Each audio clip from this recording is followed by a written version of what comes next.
She said we were building a future. But it turns out I was the only one pouring the foundation. My name is Daniel. I'm 36, and the last 4 years of my life were shaped by one illusion: us. Me and Ava. We weren't just partners in love.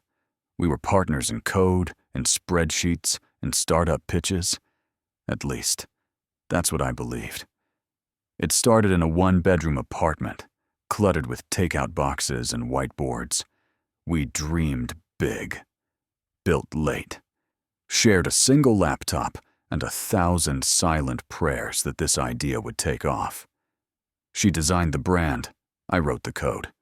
We told each other we were all in, and I was.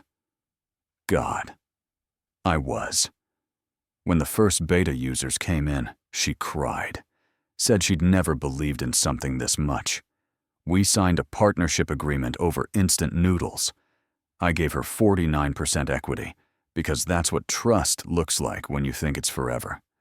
For a while, it worked. We hit 10,000 users, got featured on a blog. Investors started circling. Ava said we should hold off, grow organically. I agreed. We were bootstrapped, scrappy, solid. But slowly, she changed. She started taking meetings without me, talking in circles when I asked questions. Passwords I used to know suddenly didn't work. She was tired, she said, overwhelmed. I believed her. I didn't ask too many questions. I should have. The night before it all fell apart, she kissed me on the forehead and said, "We're almost there." I thought she meant our next product launch. She meant her exit. The next morning, our company account was empty, and so was our apartment. All that remained was a post-it note on my desk. 3 words. It's just business. Number E. It was never just business, and now I have nothing except the code. And a reason. It wasn't just the money she took. It was the version of her I thought I knew. I sat in our empty apartment for hours, like it might rewind itself. The desk was still there, the whiteboard untouched. Her handwriting stared back at me like a ghost. Bullet points about growth, feature rollouts, Q2 projections. All lies now. Just ink and betrayal. I kept thinking back. Little things that didn't make sense at the time. The way she'd started dressing differently for vendor meetings. How she'd smile when her phone buzzed, then flip it face down. How she once told me she needed space, just for a few days, because the pressure was getting to her. The truth? She was buying time. She wasn't just leaving me. She was preparing to erase me. Emails I never saw. Contracts signed behind my back. She rerouted client invoices to a new business bank account, changed the Stripe credentials, even spun up a nearly identical site, just without my name on it. Our startup was now just her startup. And legally, she'd covered her tracks well. Every lawyer I called told me the same thing. It's complicated, because she hadn't stolen a trademark. She hadn't violated a patent. She just outmaneuvered me. But betrayal leaves fingerprints, even when wrapped in a smile. I opened our old photo folder, hundreds of snapshots from pitch nights, coffee-fueled coding sprints, product milestones. In every one, she's smiling. Not fake, not forced. Like she really meant it. That was the worst part. Because either she meant it and chose to kill it anyway, or worse, she never meant any of it. And I couldn't decide which one hurt more. I didn't plan it. I wasn't even sure I'd go through with it. But there I was, standing outside the co-working space we used to share, palms sweating, pulse hammering behind my ears. She walked out the front doors like nothing had happened. Same coat, same confident stride. She looked surprised to see me, but not scared. That told me everything. "Hey," she said, like we were old classmates running into each other at a grocery store. Not co-founders, not ex-partners, not the woman who gutted my life with a signature. I didn't smile. "We need to talk," she shrugged. "If it's about the company, there's nothing to say. You left." I moved forward. "No," I said. "You stole it. You rerouted payments, changed access, locked me out of the accounts I built from scratch." She tilted her head. "That's not theft. That's strategy. You were slow. You didn't want to scale." I did. I felt something break inside me. Not rage, not heartbreak, just clarity. "You used me," I said quietly. "You stood beside me for 2 years, made plans, built a future, and you were already planning your exit." She didn't deny it, didn't flinch. Instead, she leaned in and whispered, "You think ideas matter? Investors don't care who had the vision. They care who executes." And just like that, she walked away. No apology, no shame, just heels clicking on pavement, leaving me in the cold. I stood there long after she disappeared, breathing hard, watching strangers pass me like I didn't exist. She was right about one thing. I had no proof, no contracts in my name, no trademarks, nothing but the lines of code I wrote and a story no one would believe. But stories can be rebuilt, rewritten.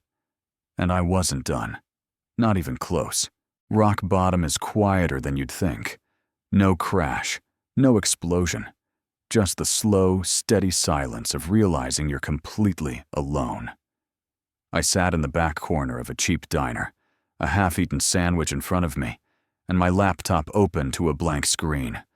No code, no files, no framework. Just an empty shell, just like me. Everything I had helped build was gone. The platform, the user base, the traction. Stolen under the illusion of vision and progress. But the truth was simple.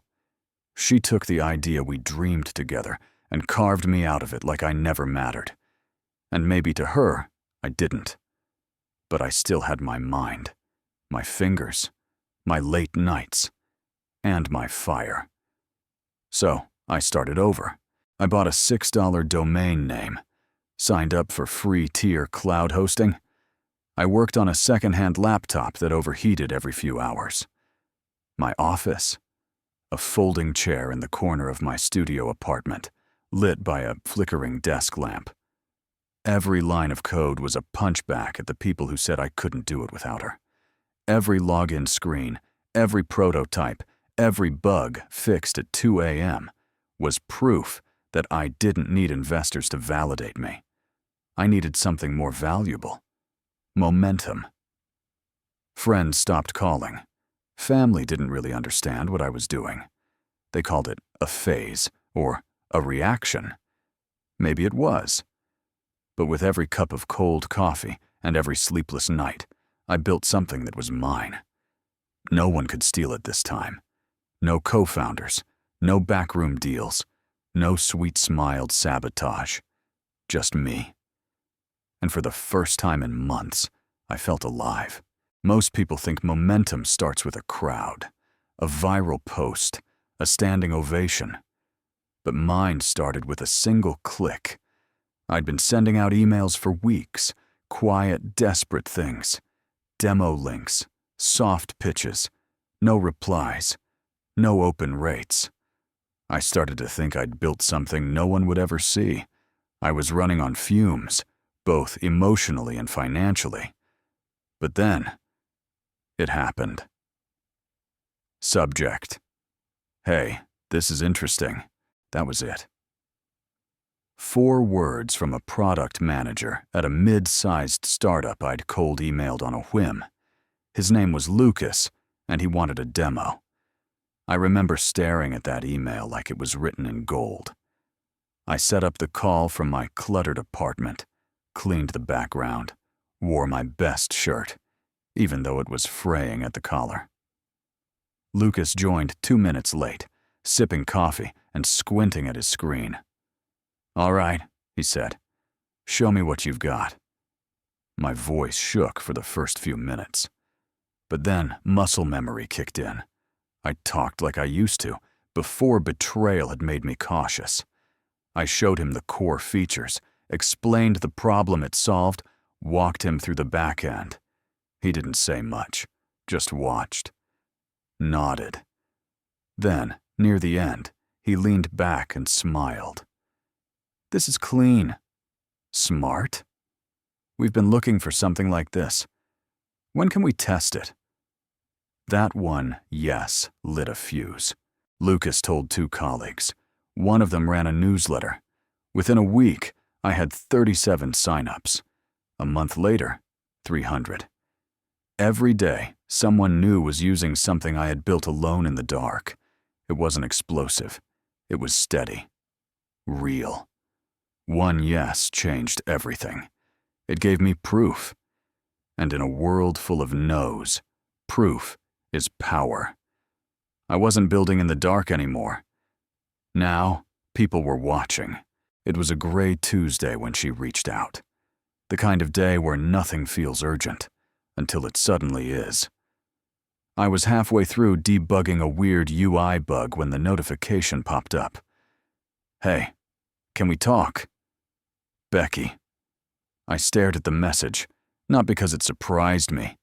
Deep down, I knew this moment would come. But because of the timing. My inbox was filling with new signups. My pitch deck had just landed me a meeting with a serious investor. And after months of crawling through silence, things were moving. Fast. But now, she wanted to talk. At first I didn't reply. I just sat there, mouse hovering, breath shallow. Then another message. "I saw the article about your Appor. Looks like you're doing well." Of course she did. A tech blog had covered my story the day before. Laid off and overlooked, this solo dev built a tool VCs are now fighting over. The comments had exploded. So had my user base. Becky always had good timing. Or maybe just convenient memory. I typed out a reply, deleted it, typed again, deleted again. What could I even say? What I wanted to say was, where was this curiosity when I was bleeding to build something from nothing? Where was your belief when I needed it most? Instead, I sent nothing. That night, I couldn't sleep. I kept thinking about how she'd looked at me the day she walked out, like I was a dead end. A man with dreams too big for the room we shared. But now the tide had shifted, and she could feel it. The next morning, another message. I missed what we had. It was strange. Not because she missed it, but because I didn't. I didn't miss the second guessing, the quiet resentment, the slow erosion of support masked as realism. I missed being believed in. But I'd found that somewhere else now, in every user who shared feedback, every stranger who sent a thank you email, every person who saw value where she saw waste. Becky came back. But the man she left wasn't here anymore. He'd rebuilt. Alone. And he didn't need saving. They say success changes you. They're wrong. It reveals you. The truth is, I'd always been this guy. Driven. Focused. Relentless in quiet ways. But for years, I buried that part of me. Tamed it. So I could be who she needed me to be. Now that she was gone, I stopped dimming my light. And for the first time in forever, I saw what I was really capable of. The apartment was still modest. Bare walls, thrifted furniture. But the energy? That was different. Every morning, I woke up before my alarm. Every night, I fell asleep with code still running behind my eyelids. I wasn't chasing validation anymore. I was building momentum. When the first investor called me obsessively scrappy, I smiled. When the next one asked how I shipped new builds every 3 days, I shrugged. They didn't see the months I spent in silence, sleeping 4 hours, living off coffee and leftover shame. But I did. I started dressing different, speaking different. I stopped apologizing for having a vision no one else could see. The app wasn't just gaining users. It was building a movement. We weren't just solving a problem. We were reframing how people thought about the problem itself. And slowly, this feeling grew inside me. Not pride, not revenge, but peace. Peace in knowing I hadn't needed anyone to save me. I just needed the storm to pass so I could start swimming. One night, I got a text from my buddy Theo. "Bro, you're everywhere. My coworker just demoed your app in a meeting and didn't know I knew the guy who built it." Wild. I laughed, not because it was surprising, but because it was exactly what I'd imagined in the quietest corners of failure. The new me wasn't a revenge story. It was a resurrection. Not from ashes, but from silence. And I was just getting started. It was a Wednesday. Gray sky. Quiet air. I wasn't expecting the knock. When I opened the door, there she was. Becky. Same eyes. Same half smile. But something was different. She looked smaller. Not physically. Just dimmed. "Hey," she said softly. I didn't move. Just leaned against the doorframe, waiting. "I saw the article in TechWatch. Congrats," she added. "You really did it." I nodded. "Yeah." Silence settled between us. Awkward. Heavy. Then she asked, "Can I come in?" I didn't answer right away. Part of me wanted to shut the door, not out of anger, but preservation. The other part? Curious. Maybe even calm. I stepped aside. She sat on the same couch we used to argue on, same spot, like muscle memory. I sat across from her, distance intentional. "I made a mistake," she said, voice barely above a whisper. "I thought you were stuck. I didn't see this in you. Not because you weren't capable, but because I stopped believing in us." I didn't say a word, just listened. I didn't leave for the money. Or him. I left because I was scared you'd never change. That hit different. Because I hadn't changed. I just stopped hiding. "You didn't believe in me," I finally said. "That's what hurts the most." She nodded, eyes glistening. "I know." There was no dramatic apology, no tears begging for a second chance. Just two people sitting in the aftermath of something they both broke. She looked around the room, then back at me. "So what now?" she asked. I stood up, calm, centered. "Now? I keep building. I keep going." She smiled faintly. "You always were better than you let on." I walked her to the door. No hugs, no promises, just closure. She paused on the porch. "I'm happy for you, Alex." Really. I believed her. But that didn't mean I was letting her back in. Some doors, once closed, stay closed. And sometimes, the real victory is having the strength not to reopen them. I wasn't planning to see her again. But life doesn't always wait for our plans. The invitation came through a mutual friend, some industry networking event. Startups, founders, investors. A blur of people with ambitions too loud for the room. I didn't want to go, but something in me said, finish it right. So I showed up. Sharp suit, clean mind, confidence not born from revenge, but from becoming. I was no longer trying to prove her wrong. I was living the proof. I was halfway through a polite conversation about Series B funding when I saw her, across the room. Becky. She froze the moment our eyes met. She walked over slowly, like she wasn't sure if she belonged near me anymore. She didn't. "Alex," she said, voice soft, familiar. "You look different." "I feel different," I replied. "I am." There was no tension in me, no itch to rehash, just peace. And maybe that's what caught her off guard. "I've been following everything you've done," she said. "The app, the funding, the interviews. I had no idea you were capable of this." I nodded once. "You weren't supposed to." Silence again. Then she asked, "Do you ever think about us?" I looked at her. Not through nostalgia, but clarity. "I used to," I said. "But now, it feels like watching a movie I outgrew. One I remember, but don't want to re-watch." Her smile faltered. "I just wanted to say I'm sorry, truly, for everything. I was wrong."